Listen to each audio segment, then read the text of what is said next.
It's time for Love Talk with the Love Ladies, Kathy, Carrie, and Marlene. Welcome to Love Talk Network, friends. I'm Kathy Endebrock, and it is great to be with you here today. I'm in studio with the amazing Coach Carrie Brinkater, the marvelous Marlene McMichael, and we have a very special guest today, Allan Graham. He's going to be talking with us about Community First Village and Mobile Loaves and Fishes. Friends, there's this little part in the Bible that says the needy is always going to be among us. And that can sound pretty hard and depressing. And what do we do? But what comes after it is really beautiful. God says, therefore, I command you, you shall open wide your hand to your brother, to the needy and to the poor in your land. And so we see this beautiful opportunity that God is placing right before us, that we get to step into the need and provide assistance and encouragement and hope where there is none. And so we're going to be talking about that today. We're going to be talking about how God used one man to come together with others to provide a solution that has never been provided, a successful solution, building community rather than just looking at a hungry mouth, looking at a heart in need. And so I'm just looking forward to this conversation today. And Allan, I just want to say thank you so much for being with us and just engaging us in this meaningful and needed discussion. No, it's awesome to be here. Thank you all for including me. I'm honored. Absolutely. We're honored. I have spent years hearing about you, Allan. I've lived in Central Texas since the early 90s, and I've heard of your work, and so I am so excited to meet you.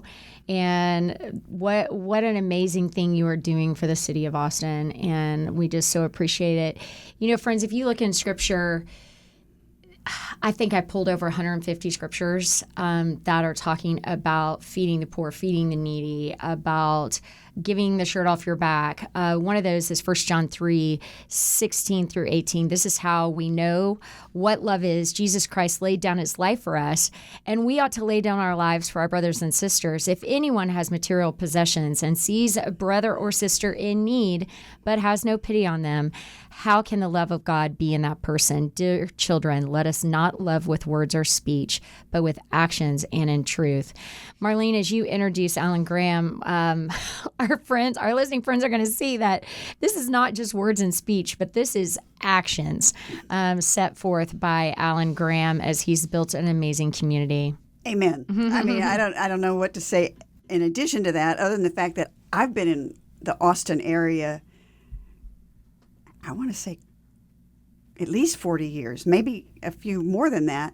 And I never saw or heard about Community First Village until I went there for a board meeting for One Star Foundation, which is a state foundation, and I've been blessed to be on that board. And so we had a whole day retreat there and was just stunned. And I love the work that Allan and his team do, and I will tell you it's a team. Is that right, Allan? No question about it. Right. No. So I want to tell you about his background. He is the founder and CEO of Mobile Loaves and Fishes, which is a Christian social outreach ministry that provides food, clothing, and cultivates community within the homeless men and women in need. And I really want to hear when we get into this, how do you find these people? And, you know, it's easier today than what it was 10 years ago, but but still, how do you find them? How do they trust you? All those things. But you were previously a real estate investor and developer, and you founded Trilogy Development and the Lynxs Group, which develop Austin's airport cargo facility and similar facilities at airports around the country. In 1998, the seed of the idea for Mobile Loaves and Fishes had been placed on your heart, on Allan's heart, and he and 4 friends boldly answered God's call to love your neighbor by delivering meals to the homeless men and women from the back of a green minivan. Well, whose minivan was that, Allan? Well, don't judge me for the green minivan. And a buddy of mine, Pat Patterson, who recently passed away, he was in his 90s, one of my great friends. And, well, on the original draft of my notes, I had the question, are the trucks still green? And your assistant emailed me back and goes, no, they're not in minivans anymore. Yeah. No, they're trucks. in full-blown pickups, and they're all white. So. Yeah. Anyway, so I removed that question from the list. But anyway, so there were some original flaws in y'all's plan, and y'all have kind of refined what you do and how you do it. And so we really want to get into that. But today, since the founding of the Mobile Loaves and Fishes, volunteers have served more than 6.5 million meals with hope to homeless men and women throughout the streets of Austin. And you've spawned similar ministries across the U.S. In other cities. So you also lead a visionary effort in the Community First Village, which one of the things I read that you said, that's a quote of yours, is that food and housing is never going to stop homelessness. Mm-hmm. But relationships and community will.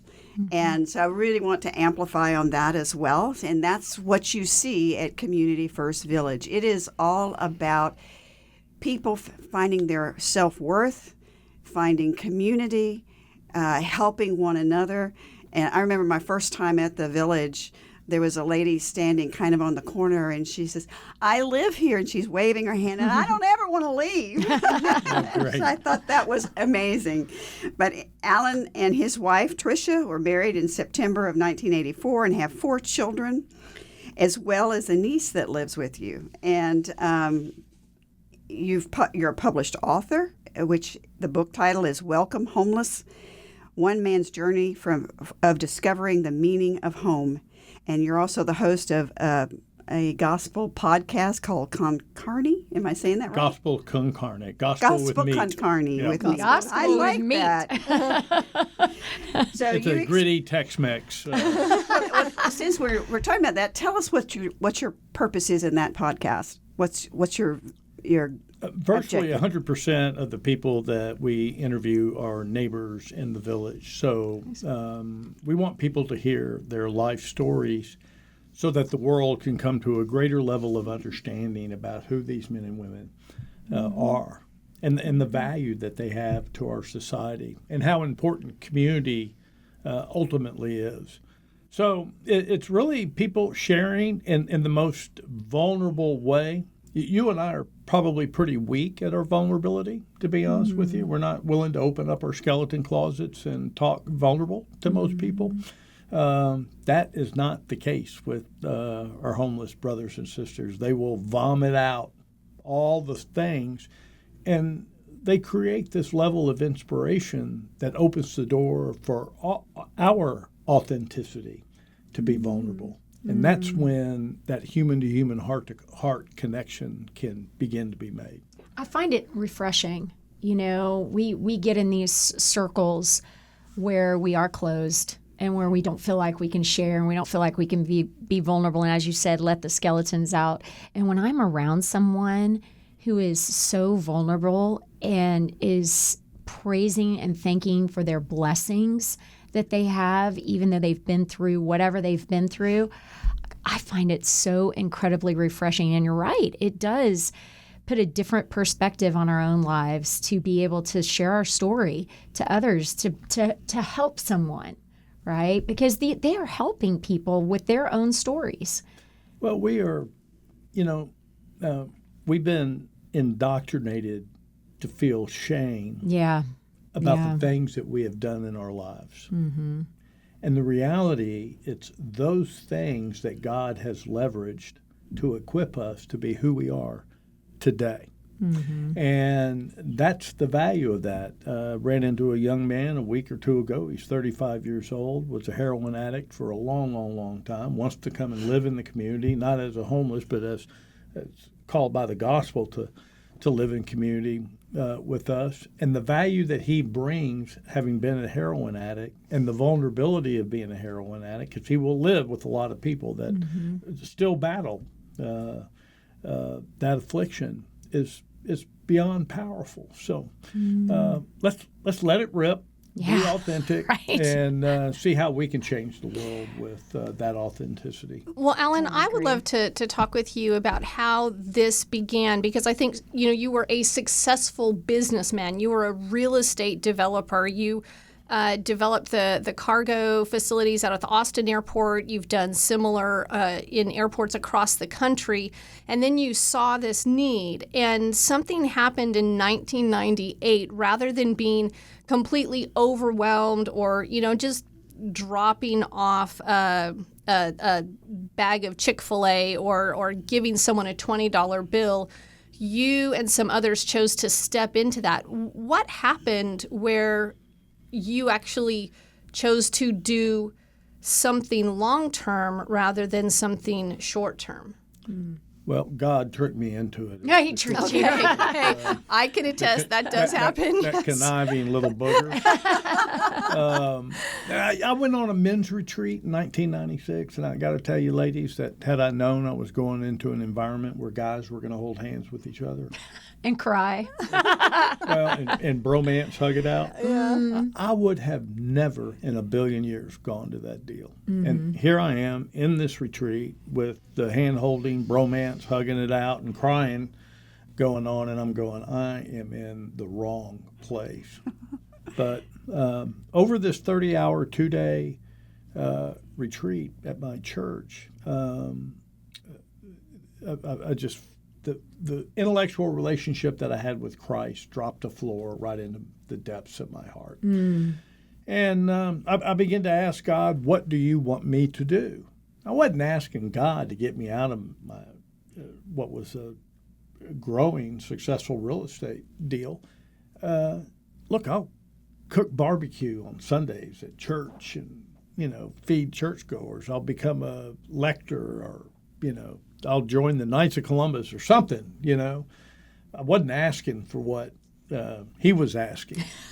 And then in 1998, my wife and I were having a conversation and coffee with a girlfriend. She was telling us about a ministry in Corpus Christi where on cold winter nights, multiple churches would come together, pool their resources to take out to the men and women on the streets of Corpus. And at that moment, out of my subconscious mind, flowed this idea of the catering truck that is now kind of a ubiquitous symbol of Mobile Loaves and Fishes. And I'm a serial entrepreneur, and we think every idea that we have is the most brilliant idea in the world. If you know entrepreneurs, you know what I'm talking about.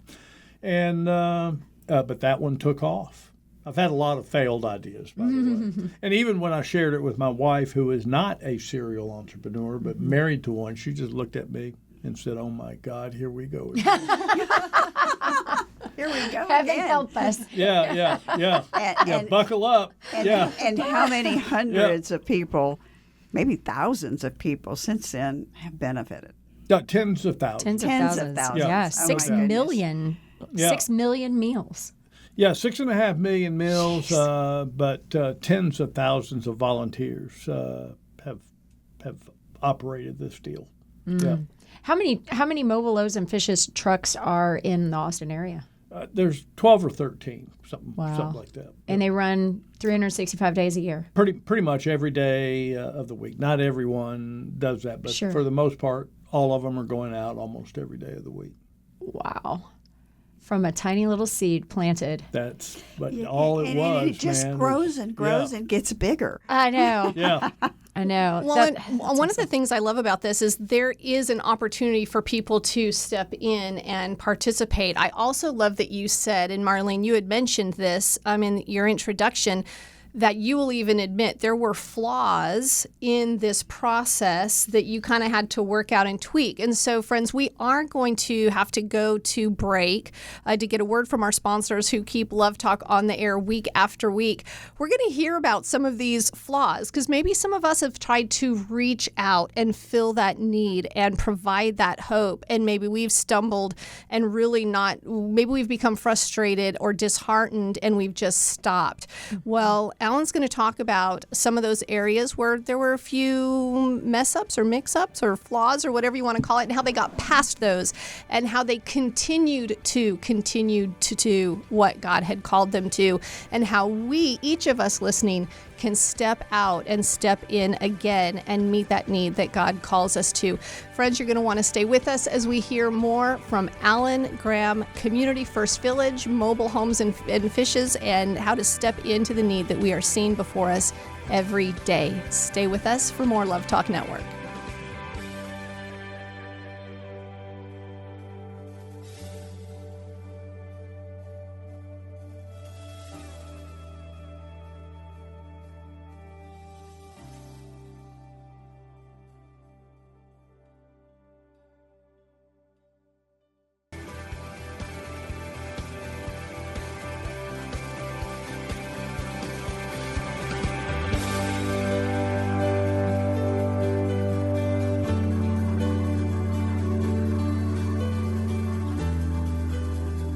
Hello, friends. Welcome back to Love Talk Network. We are so grateful that you are here today, hearing about Mobile Loaves and Fishes, not Mobile Homes and Fishes. Hey, honest mistake. Mobile Loaves and Fishes and Community First Village. I'm Coach Carrie Brinkater in studio with Kathy Endebrock, Marlene McMichael, and the amazing Allan Graham.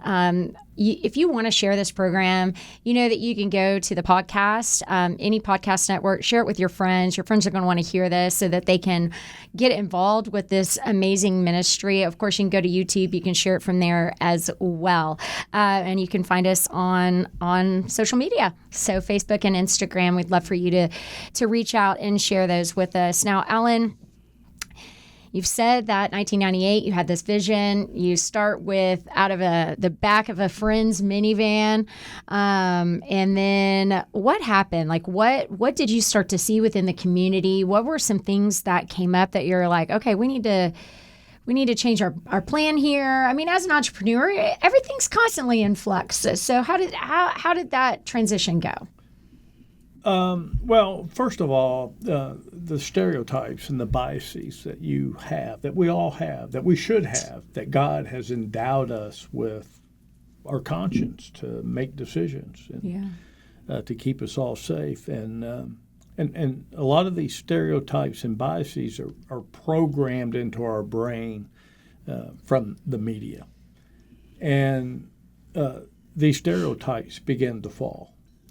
About who these men and women are, that they choose to be out here, that they're lazy, they're just mentally ill, drug addicts, this, that, and the other. And you when you dive into it, you begin to realize there is no human on the face of the planet that would ever choose that lifestyle. Mm-hmm. And people look at me and go, that can't be right. People make choices, and I go, look, go back to when you were 12 years old, laying in bed at night, during that twilight period between being awake and asleep, dreaming about your future, looking out the window at the starry, starry night. What were you dreaming about becoming? Were you dreaming about becoming a crackhead, a prostitute, homeless on the streets? That is never in the history of all mankind any dream that any little boy and girl had. And I will tell you that the exact dreams that you had at 12, you still have those dreams. Mm-hmm. Mine, 3 dreams. I wanted to be a rock star, played guitar, had a little band. Excellent. I wanted to be a football player, played football, had a decent middle school and early high school little deal, and I wanted to be a jet fighter pilot.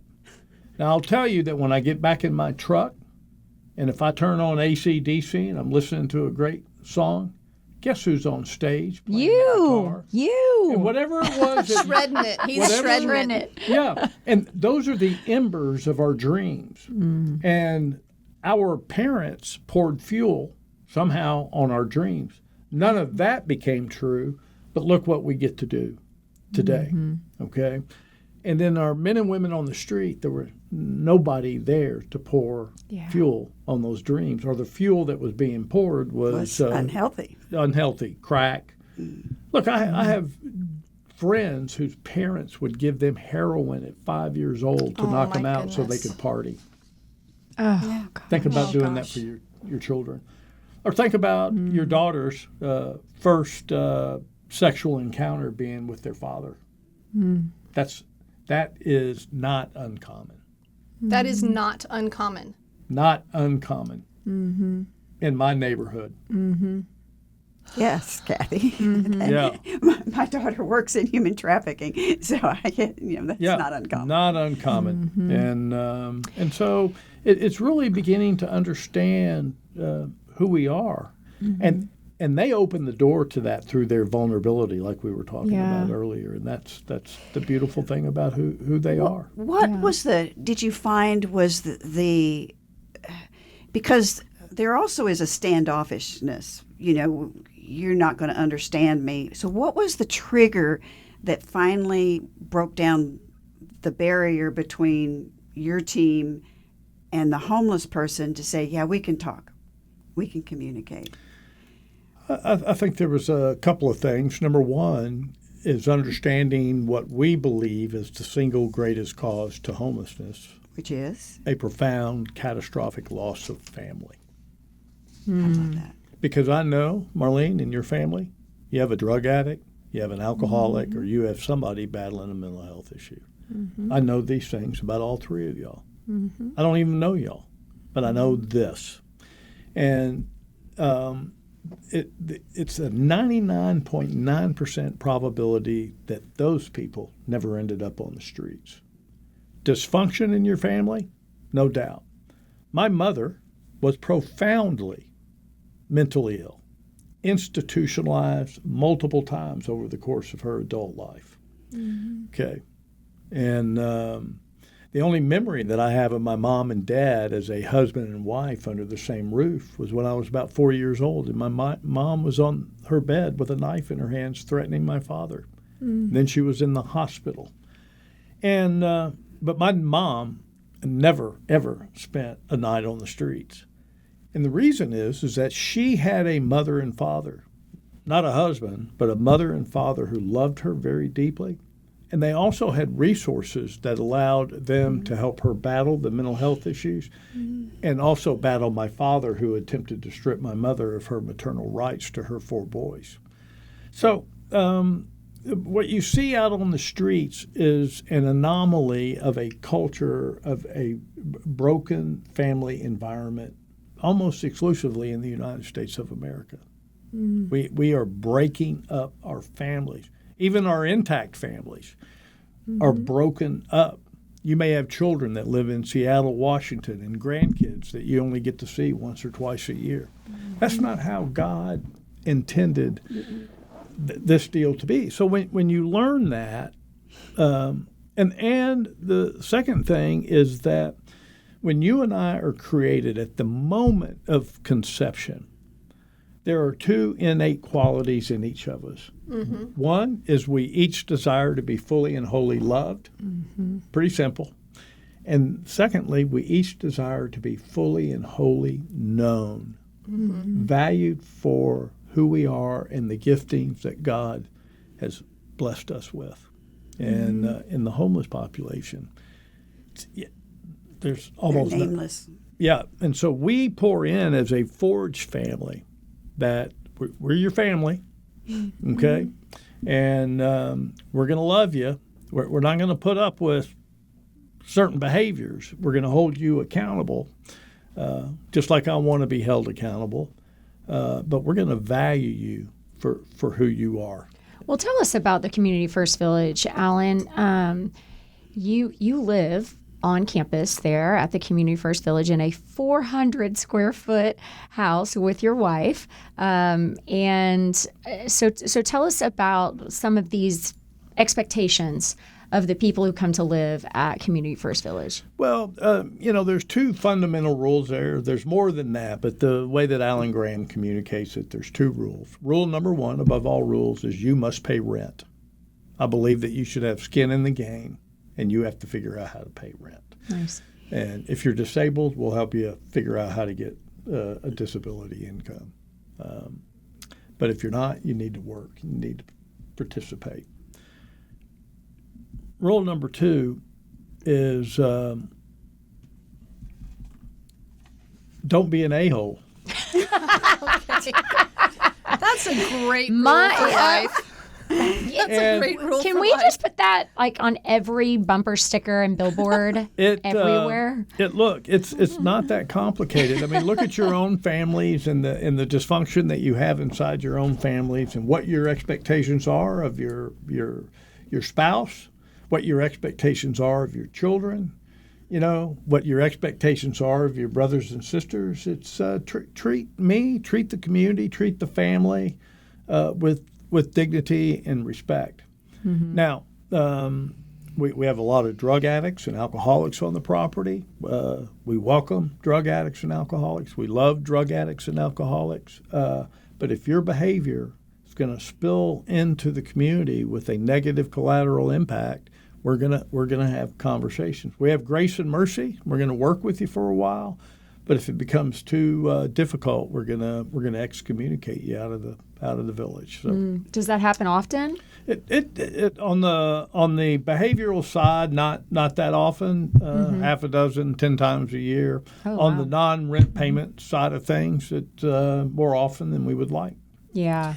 I would like to talk with you about this because you say you have to pay rent, and this is not a money-making venture for you in any way, shape, or form. And you do walk through and help individuals take the steps so that they can work and that they can pay rent. And that starts within the community. So there's various jobs that they can do to earn what you call a dignified income. And you have a brilliant art center there. And I think many of your residents, some of your residents have shown exceptional giftedness in different art forms. I think one selling a painting for, what was it, over $50,000 or something like that? It's probably the chess set that she made that we sold for 10 grand. Okay. Yeah.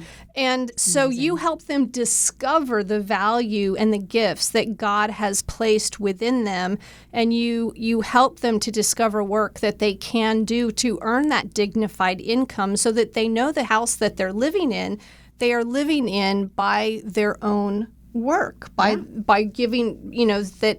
So I love that. How did you discover that? Like, how, because most, when you think of homeless, you just think, oh, free handouts. So what led you to that model of a dignified income? Well, in 2003, we started going out on what we call street retreats and spending the night on the streets. Sleepovers. Mm-hmm. Yeah, first grade sleepovers. Remember your first sleepover? How nervous you were? You're going to be there with 4 or 5 other little girls, or me with some guys, or you were going to sneak out and go to where the girls were. Not in first grade. Yeah, no, not quite, but it was coming. It was coming. And you're building these intimate relationships, these vulnerable relationships. And one of the things that puzzled me the most are the panhandlers, the beggars on the street corner. And I started reflecting. When I moved to Austin in 1976 from the Houston area, there were no panhandlers in Houston or Austin. There were men and women standing on our street corners selling flowers, newspapers, bottles of water, cow skulls, cow skins, and I learned Marlene's favorite velvet Elvis art. That's right. Well, and they sold bottles of water at an affordable price. You didn't have to pay $5 like you do when you go to an Austin event. You literally could get a bottle of water for $1 at a stop sign and keep hydrated the whole day. Well, those activities are now against the law. It's wild. Or the occupational licensing requirements to stand there and sell a bottle of water are so onerous that poor people cannot navigate or pay for the licensing fee to do it. So the only remaining bastion of entrepreneurialism remaining for people in extreme poverty in the United States of America is the First Amendment free speech right to hold a sign and beg on public property. We, the people, have created this mess.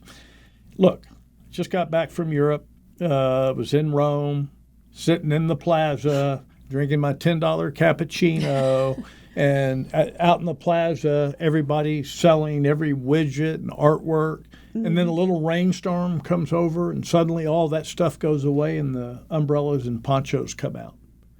You are assaulted by entrepreneurs in Rome, Italy, and everywhere else you go in the world. In the United States, and every now and then there's a beggar. Every now and then. In the United States of America, there's almost none of that other, and beggars on every street corner that we go to. I want to talk about just the name Community First Village, because it's Community First Explanation Point Village. And that explanation point is very meaningful to me, because you are giving each of these residents value. They're getting recognized as a whole person. And one of the things I love the most, well, it's not, this is kind of strange, but the fact that when a person from the village dies and there's no family, there's no burial, family burial, you have a stone where there's a marker for them. That's a columbarium where their ashes are. Where they okay, Yeah, that's more than I knew yeah. then. Yes, but to me that was so meaningful, because that meant I did live on this earth. Yeah. I wasn't for nothing, and those little. I mean, I'm going to start crying here in a minute, but those recognitions, or the recognition that you like my art, Right. is huge for somebody who's not been loved or has been a castaway all their life. Yeah. And I think knowing, as you say, that cemetery, that area, that person was part of that community. Their name is there. Their name remains there. They do not disappear out of everyone's memory. That their name still is remembered by those who. But we tell them, if you assign your body to us, Yeah. we will cremate you, no cost. We pay for it all. We hand make the urn that your ashes will go in. Wow. We etch your name in granite on the plaque, in the niche, in the columbarium, and for the rest of our lives, we will tell lies about you. That's our promise. And Bob, he was such a good man. It was awesome. And let me tell you, if you die in our village, and 25 to 30 people will pass away this year. Average age of death is 60. Okay. Wow. So this is a person every 2 weeks. Doesn't work out that way. But when you die, and let's say that you die at home and we discover your body in that home, there will be up to about 100 people outside that house all day until that body is removed by the medical examiner. Wow. It is the most powerful thing. And the medical examiner, they bring that body out, they're in the body bag on the gurney, and they stop and allow us to lay hands and pray over that deal. And, if somebody dies in your neighborhood tomorrow, you won't even know it. Unless it's somebody that happens to be close to you, and there might be 4 or 5 people outside that deal, but not the whole neighborhood. Yeah. Right. Yeah, it's amazing. Right. Well, for our listeners who haven't been to Community First Village, these are all individual homes. They it's not like an apartment complex where you have wall to wall, because sometimes in the paranoia that some of these residents have with the noise coming from a different unit would frighten them. So everybody has 4 walls. Every home is different. And when they move in, they get all brand new stuff, and it's theirs. If they leave, they can take it. Is that correct? Pretty I think much, that's yeah. correct. Yeah, And, they can't take the refrigerator. Okay, Yeah. They can't take the refrigerator, so I mean, I'd love to go be able just to decorate every house, because that would be fun for Well, me. there's a whole crew, yeah, and we Yes. decorate it to your personality. So Yes, so it's an amazing facility, and we're getting close to having another break. But in your current place, you have 51 acres and about 1,500. Well, 51 acres, 550 homes 500 there. right? Okay. Then we're under construction, and we'll open in September across the street, another 51 acres, and ultimately it'll have 600 homes. And then we're also under construction on 76 acres out by the airport on Burleson Road that'll add about 700 homes. And so I just want to clear something up here, because people think, a homeless community, that's going to be rife with crime and just all kinds of horrible activity. Yet, when we were doing our tour there, you have almost zero crime. And if there is crime in your neighborhood, it is generally from one of the other outside residential neighborhoods that have nothing to do with the village coming in and stealing someone's bike or something like that. So this is a true community that everyone is valued in, close-knit in, and it is a safe place to live. And it's very clean. Well, people people think it's going to turn into the gunfight at the OK Corral, and it's not at all that. Look, we have all the petty human conflict and stuff that every neighborhood's going to have. We're not immune to that, but it's not at all a violent place. It's an extraordinarily peaceful environment, and periodically there's a side salad of tension. Somebody got in a fight, somebody stole somebody something, but that's not the rampant. And usually that kind of stuff is happening between, and it's related to drug and alcohol activity. Sure. Just like in your neighborhood. So do you think the key to part of the success, Allan, it may be the ultimate linchpin, is giving people skin in the game, as you say? Like, you have value, you have worth. And by paying rent and upholding a standard of behavior, that causes people to rise up. Do you think that's the key? Yeah, I think it's one of those keys. There's a culture in this community. It's kind of funny, you get, we have a lot of smokers, as an example. You've been smoking. You're used to finishing your cigarette and then flicking it off, And if somebody does that in front of me, I go and pick up their cigarette butt right in front of them. And they see me. And they go, "No, man, I'll get it. And I go, "No, I got it." And I pick up their cigarette butt. And I look at them, I go, "Hey, man, I'm happy to do this. But this village is not an ashtray." And all over we have cigarette butt containers. things. Yeah.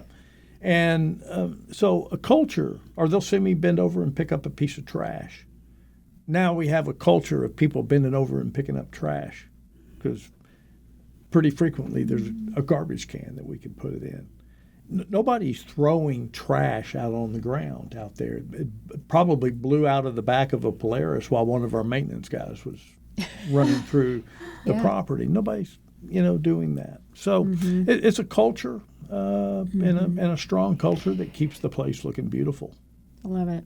How many, obviously you and your wife aren't doing this by yourself. So how many people are involved in just keeping the place running and keeping the ministry running? Some volunteers and some on staff. Well, we have about 125 full-time staff members that work on this village property. And is that Loaves and Fishes as well, or is that just... Well, Mobile Loaves and Fishes, there's only one organization. Okay. That's Mobile Loaves and Fishes. Right, okay, so that's... There is no Community First Village. Okay, all right. It's just a program. And so everybody's employed by Mobile Loaves and Fishes. So there's 125 full-time employees. Another one of our secret sauces is that we have a missional community, people that are called by the gospel of Jesus Christ to live in community with men and women that have experienced chronic homelessness. And we have about 60 people that live in community, entrepreneurs, hairdressing people, massage therapists, teachers, retired people, that have been called by the gospel to live. And we're probably discerning 10 or 15 people right now to move in, to add to that number. So that's pretty powerful. Every week every month there's about 1,000 volunteers that come onto the village. 200 to 300 a week, 250 to 300 every single week. And so it's that kind of an oiled machine. So if there is one of our listeners who's just listening to this today and just feels that tug on their heart, and they think, I'm a counselor and I could give, 20 hours a week towards this, or I do nails and I'd love to do some nails for the ladies. Is there an area for them to serve, and how would they contact you to step into something like that? Yeah, so our website is pretty extensive and robust and would be able to answer all that. We have a woman that does come and do manicures. and I'm a big fan of mani-pedis. I do it all the Yes, time. yes. Just about every 2 weeks I go All right. Good and on hang you. with my wife and you know, Nice. what would you like? What color? what I go, color? yeah, no color. No color. And so those kind of things are that's a human touch. Yes. Yeah. You know what I love that. mean? And in reality, haircuts, we have volunteers that come on and cut people's hair.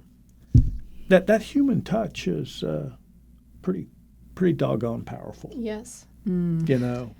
Well, I know that we're going to have to go to break. I know that you have other cities around the United States coming in to learn how to do this same program. We're going to talk a little bit about that in our final segment. We are going to go and hear a word from our sponsors who keep Love Talk on the air every week. They can help you right where you are at.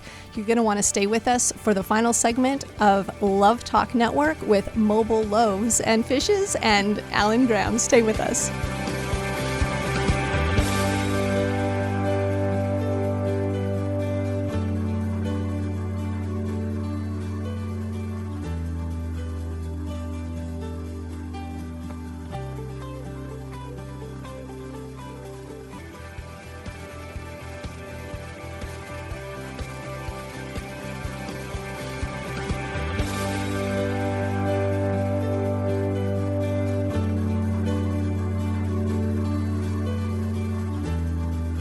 Welcome back, friends, to Love Talk Network. I'm Kathy Endebrock in studio with Coach Carrie Brinkater, Marlene McMichael, and Allan Graham, our very special guest for today with Mobile Loaves and Fishes, talking a bit about the Community First Village here in Austin, Texas. Friends, if you've missed our first two segments, you're going to want to go back and catch us. You can get us on YouTube at Love Talk Network, and you can also go catch us at your local podcast, whether it is Apple or Spotify, any of the others, at Love Talk Network. Love Talk, all one word. Keep it all one word, or you're going to be surprised at what comes up. It's not going to be us.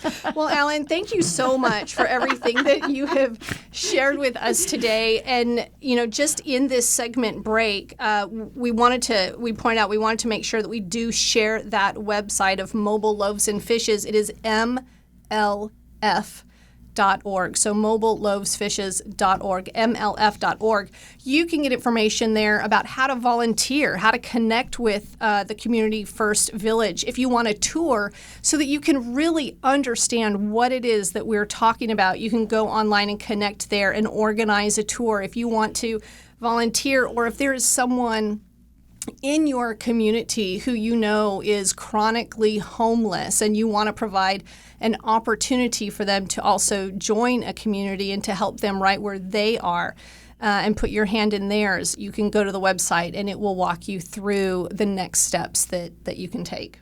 Absolutely. There's one other thing on the website I think that's really worth looking at. Well, there's a lot of things, but in this case, there's also opportunities for you to give into Mobile Loaves and Fishes. And you have sponsorship levels for foundation partners, for corporate partners, for community partners. And I literally broke out laughing when I saw the liberal Austin Democrats. And I Googled it, and it's just a handful of liberal Austin Democrats. I mean, but they wanted to stand out, and so I think that was wonderful. And then faith partners, which are churches and nonprofit type organizations. And so there's all kinds of ways to give, and you can designate it in certain areas. And there's also, I think, a foundational type giving for your growth and your rebuild or new build. So it's a worthy project. So share. Yeah, and Allan, I would like to talk to you about the spiritual component of this. Yeah. When we talk about church and recognizing and nourishing the spirit within the individual, what does Community First Village do with the church and with their spiritual growth of these individuals? Well, the ministry would not exist without our fundamental Christian belief. And we are driven, and our culture is driven entirely by Christ. We are not proselytizers. We believe that we should preach the gospel often and only when necessary use words. So we're living the gospel. We are trying to build the largest banquet table possible to invite everybody that wants to join us for this issue, the issue of trying to mitigate this pandemic of homelessness. So, we're not going to get into all the doctrinal this, that, and the other. But people need to understand fundamentally that this is dripping with the love of Jesus Christ. It's that simple. Mobile Loaves and Fishes is from directly from the miracle of the multiplication of the loaves and fishes. You can't see me ever without a cross on. I wear everything related to this being a Christocentric ministry, and that's who we are. But we welcome you, whoever you are, to this banquet table to serve the most vulnerable of our society. I have so appreciated over the years, Allan, you're so humble. And the way that you interact with people is so genuine and so kind. I really do feel like you are an example to all of us. This is the reason why this works in Austin, Texas, is because of your example. And I know other communities around our nation have tried. You got to have Jesus just oozing out of every single pore. Because it would be very easy for you to go, yeah, man, hey, why don't you pick that cigarette butt up? There's a trash can over there. You don't say that. You just do it. Yeah. You just do it. Be a witness. Be a witness. And so other communities in other states come and try to replicate, right? You don't call it that. What do you call it? No, we do call it that. Okay. Yeah. Replicate. Okay. Uh-huh. Replicate.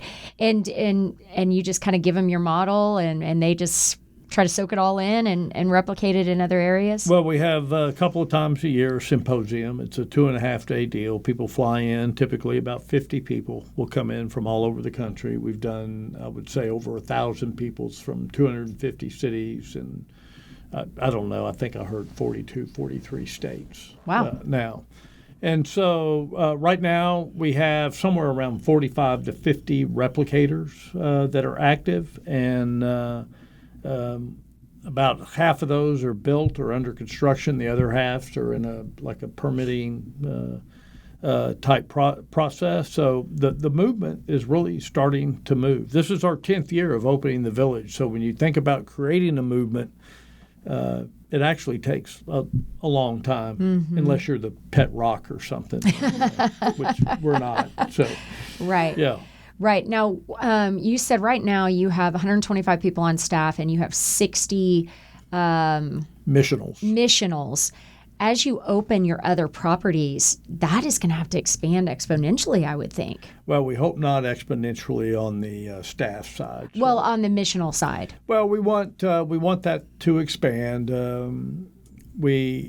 Really what we do is we pray to God that you are going to provide us with the resources that we need in order to do this the way that you want us to do it. Mm-hmm. And so people get locked up into, well, how many missionals do you need or this? And right now we're at about 9, maybe 10% of our population are missionals.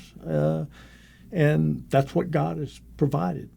We could accommodate maybe up to 20%, but that's not what he's done so far. So we're going to take what God gives us, and that's what we're going to do. And I didn't hear a bit of stress in your voice when you said that. Well, none.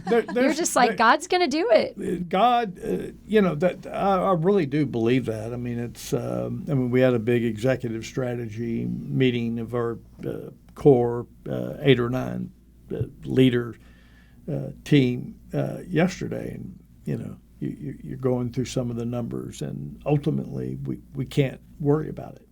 We just can do what we don't want to do is get ahead of God. Yeah. On the deal. And I don't know. And you have to make sure that you never abandon the slow work of God. And let me tell you, that work is slow.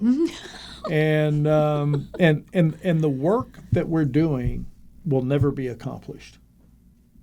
There's no finish. There will be no completion, right? Well, the completion is the end time. Jesus whatever comes, that is. yeah. That's the completion. So we're not here to build a legacy. We're here to make a difference in the lives of human beings, not just the men and women that are on the street, but our lives.